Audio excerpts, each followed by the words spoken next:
এই নিমকিগুলো কতটা ক্রাঞ্চি তোমরা নিশ্চয়ই আওয়াজ শুনে বুঝতেই পারছো। তার জন্য প্রথমে একটা পাত্রের মধ্যে 1 কাপ পরিমাণ চালের আটা, হাতের মাপ করে সামান্য একটু লবণ আর কিছুটা কালো জিরে আর 2 পিঞ্চ মতো হলুদ আর 1 টেবিল স্পুন মতো সাদা তেল নিয়ে প্রথমে একটু এটা মিক্স করে নিয়েছি। তারপরে গরম জল দিয়ে এটাকে কিন্তু মেখে নিচ্ছি একদম আটার ডোয়ের মতো।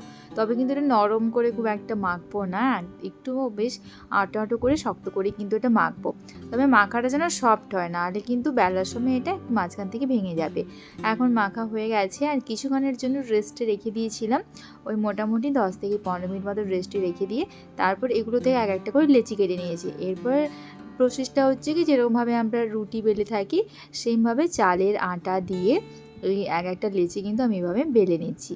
তো বেলাটা খুব একটা গোল না হলেও চলবে, কারণ এখানে কিন্তু আমি রুটি বানাচ্ছি না, নিমকি বানাচ্ছি, তাই একটু লম্বা করে এগুলো কেটে নিলাম। তোমরা নিমকিগুলো যে কোনো শেপ দিতে পারো। আমি প্রথমে এগুলো লম্বা করে কেটে নিচ্ছি, তারপর মাঝখান থেকে আরেকটু এটা হাফ করে দিচ্ছি।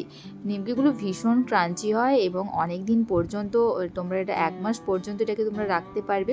তারপর ডুবো তেলে এটাকে ফ্রাই করে নিয়েছি আর একদম লো আঁচে, মানে মিডিয়াম আঁচেও কিন্তু নয়, একদম লো আঁচে এগুলো ফ্রাই করে নেবে। আর একটা প্লেটের মধ্যে এগুলোকে একটা পেপার রেখে তেলগুলো একটু ঝরিয়ে নিচ্ছি। ঝটপট বানিয়ে ফেলো ভিডিওটা দেখে যদি থাকো।